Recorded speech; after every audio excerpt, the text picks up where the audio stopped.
a hâte de s'enrichir ne reste pas impuni. Donc, la fidélité opère aussi avec la durée du temps. On juge quelqu'un de fidèle avec sa durée pendant le temps. Comment il opère durant une période de temps.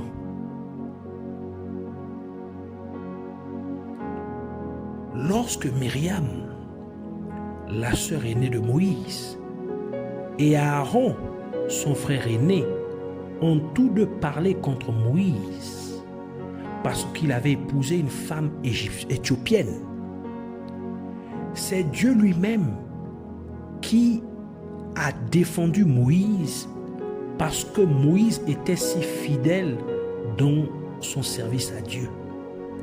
Et Dieu fut en colère contre Myriam et Aaron, tel que décrit dans le livre de Nombres, Nombres chapitre 12, verset 1 à 10, qui dit « Marie, Myriam, et Aaron parlèrent contre Moïse au sujet de la femme éthiopienne qu'il avait prise. Car il avait pris une femme éthiopienne, donc pour épouse, lorsqu'il s'enfuit d'Égypte et il était dans le pays de Mandir. Il épousa la fille de Jéthro, qui était une Égyptienne, une Éthiopienne. Ils dirent, est-ce seulement par Moïse que l'Éternel parle? N'est-ce pas aussi par nous qu'il parle? Et l'Éternel l'entendit. Or Moïse était un homme fort patient, plus qu'aucun homme sur la face de la terre. Soudain l'Éternel dit à Moïse et à Aaron et à Marie, allez, vous trois, à la tente d'assignation. Et ils y allèrent tous les trois. L'Éternel descendit de la colonne de nuée et il se tint à l'entrée de la tente. Il appela Aaron et Marie, qui s'avancèrent tous les deux, et il dit, écoutez bien mes paroles. Lorsqu'il y aura parmi vous un prophète, c'est dans une vision que moi l'Éternel, je me révélerai à lui. C'est dans un songe que je lui parlerai. Il n'en est pas ainsi de mon serviteur Moïse. Il est fidèle dans toute ma maison. Je lui parle bouche à bouche. Je me révèle à lui sans énigme. Il voit une représentation de l'Éternel. Pourquoi donc n'avez-vous pas craint de parler contre mon serviteur, contre Moïse? La colère de l'Éternel s'enflamma contre eux, et il s'en alla. La nuée se retira de dessus de la tente, et voici, Marie était frappée d'une lèpre blanche comme la neige. Aaron se tourna vers Marie, et voici, elle avait la lèpre. Cela nous dit donc que lorsque vous êtes fidèle au service de Dieu, lorsque vous êtes fidèle dans les choses de Dieu, Dieu lui-même serait celui qui se tiendrait debout pour vous défendre contre tous vos accusateurs, comme il le fit pour son serviteur Moïse. Dieu veille sur les fidèles pour s'assurer que les fidèles soient préservés de tout mal, comme le dit la parole de Dieu dans Psaume 31, verset 23, qui dit « Aimez l'Éternel, vous qui avez de la piété, l'Éternel garde les fidèles et il punit sévèrement les orgueilleux. » Psaume 101, verset 6 ajoute pour dire « Mes yeux, c'est Dieu qui parle, mes yeux seront sur les fidèles du pays, afin qu'ils habitent avec moi. Celui qui marche d'une manière parfaite, il me servira. » Quand quelqu'un exerce la fidélité dans sa marche de la foi, il est très difficile pour le royaume des ténèbres de trouver une occasion de chute ou de trébucher contre une telle personne. De même que ce fut le cas avec Daniel. Daniel chapitre 6 verset 4 qui dit « Alors les chefs et les satrapes cherchèrent une occasion d'accuser Daniel en ce qui concernait les affaires du royaume. Mais ils ne purent trouver aucune occasion, ni aucune chose à reprendre parce qu'il était fidèle et qu'on n'apercevait chez lui ni faute, ni rien de mauvais.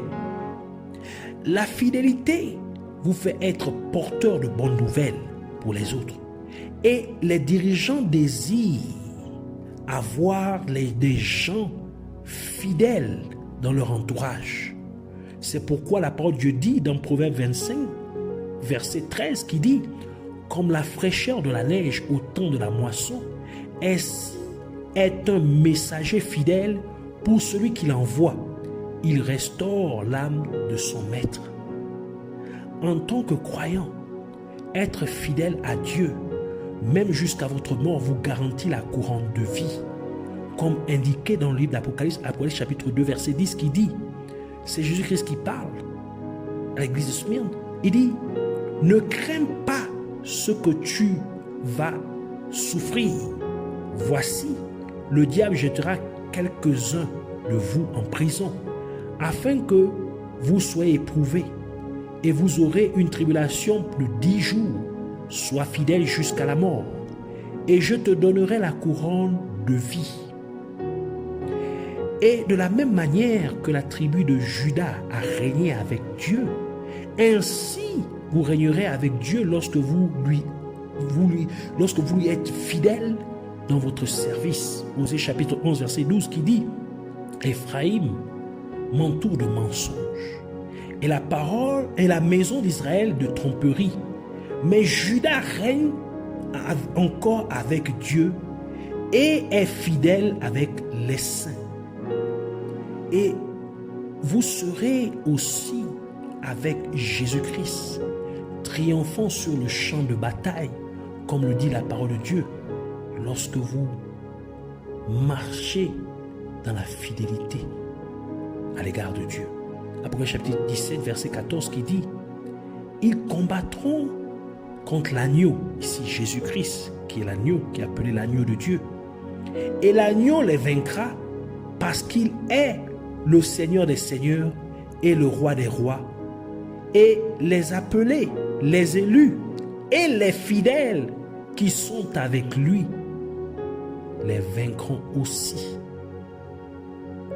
La fidélité dans les affaires de Dieu est la clé pour recevoir ce que vous demandez à Dieu dans vos prières. C'est pourquoi la parole de Dieu déclare dans Luc chapitre 16 verset 12 « Et si vous n'avez pas été fidèle dans ce qui est à autrui, qui vous donnera ce qui est à vous ?»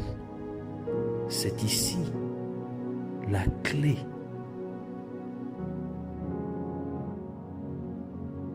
de l'ange de l'Église. L'ange de l'Église qui a pour nom fidèle. C'est à lui que Dieu confie toutes les réponses aux prières des membres d'une église locale. Chaque église locale a cet ange-là, un ange qui est appelé fidèle. Et selon son nom, c'est le critère qu'il utilise pour déterminer si quelqu'un mérite de recevoir la réponse à sa prière. Parce que effectivement, lorsque vous demandez quelque chose à Dieu, selon sa parole, Dieu vous l'accorde à l'instant même. Mais cela est confié à l'ange de l'église qui est appelé fidèle. Et celui-ci regarde si la personne marche dans la fidélité, si elle est fidèle à l'égard des choses de Dieu. Si la personne est fidèle par rapport à la parole de Dieu, si la personne est fidèle par rapport aux serviteurs de Dieu que Dieu a établis sur l'église locale, si la personne est fidèle par rapport à l'œuvre de Dieu, si la personne est fidèle par rapport aux réunions, aux activités de l'église locale, si elle est régulière, comment elle traite les choses de Dieu, quelle attitude de la personne à l'égard des choses de Dieu. C'est cela qui va déterminer si l'ange à qui Dieu a confié les réponses à vos prières, si vous êtes digne de recevoir ces réponses-là. Ainsi, si la réponse est oui, automatiquement l'ange libère la réponse à vos prières que Dieu lui a confiées. L'exaucement de vos prières, il vous l'accorde. C'est ici la clé à la réponse à vos prières. C'est la fidélité qui débloque vos prières, l'exaucement de vos prières, la matérialisation de vos prières. C'est la fidélité, votre fidélité à l'égard des choses de Dieu. Alors nous voulons prier par rapport à ce que Dieu vient de nous enseigner. Alors répète après moi cette prière au nom de Jésus-Christ. Merci Dieu fidèle, car tu ne cesses de me montrer ta fidélité chaque jour. Et encore en me nourrissant de ta parole, tu m'as exprimé ta fidélité. Je te rends ainsi toute la gloire pour un tel amour sans faille. Et je te prie au nom de Jésus-Christ qu'en tant que croyant, afin que tu m'aides à dépeindre cette même caractéristique de fidélité qui se trouve en toi. Car tu m'as racheté afin que je puisse être à l'image et à la ressemblance de Jésus-Christ. Et parce que je porte le nom de Christ, permets-moi aussi, ô Père céleste, d'être appelé fidèle, comme l'apôtre Paul s'adressait aux croyants de l'Église primitive.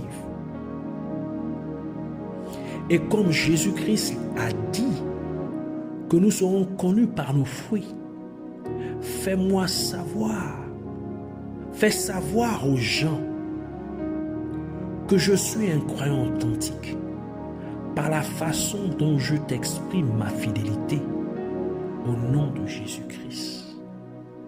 Que je produise le fruit du Saint-Esprit avec tous ces 9 aspects dont la fidélité en fait partie.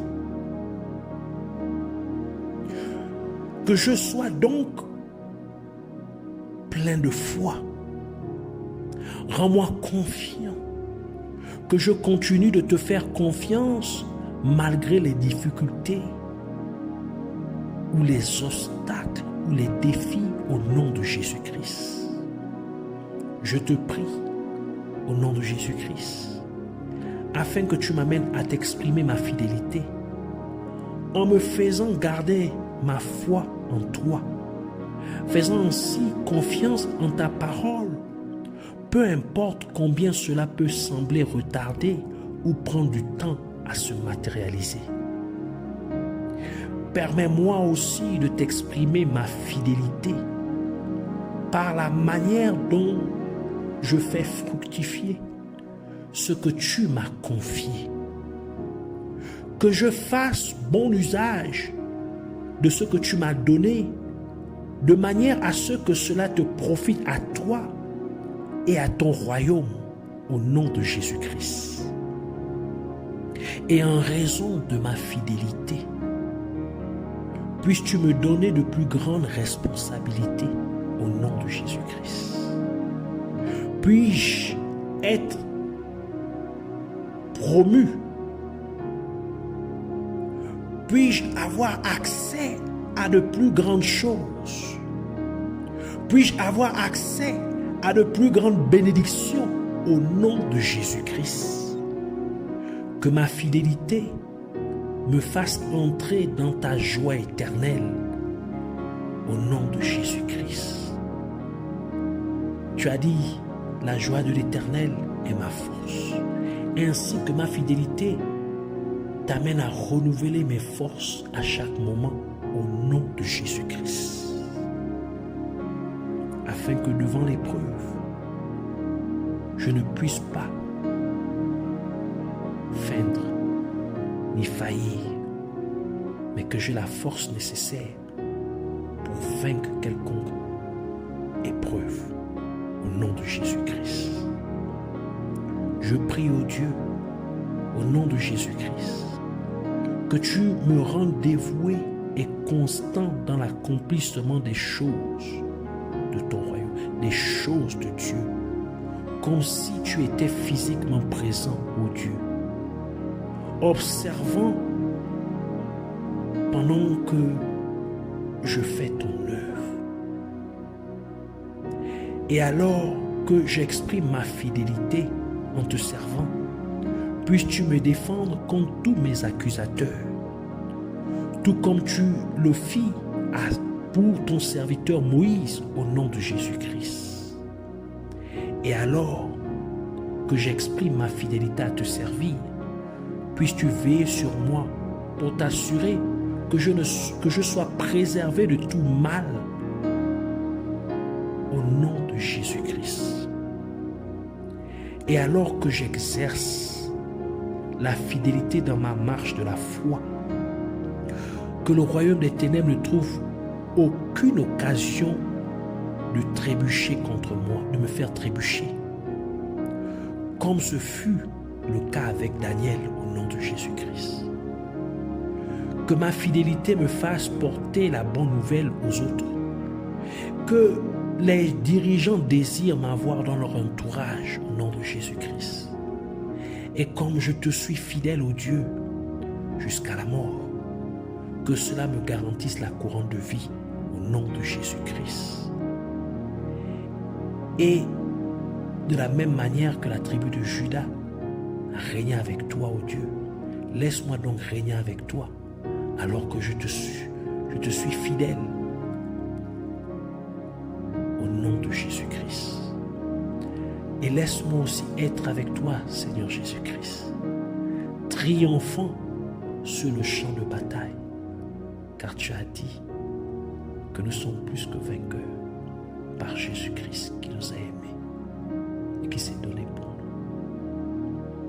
Et alors que je manifeste ma fidélité dans tes affaires, laisse-moi recevoir ce que je te demande dans mes prières au nom de Jésus-Christ. Je te remercie donc d'avoir répondu à ma prière. Au nom de Jésus-Christ, puisses-tu recevoir tout l'honneur et toute la gloire pour toujours et à jamais, au siècle des siècles. Au nom de Jésus-Christ. Amen.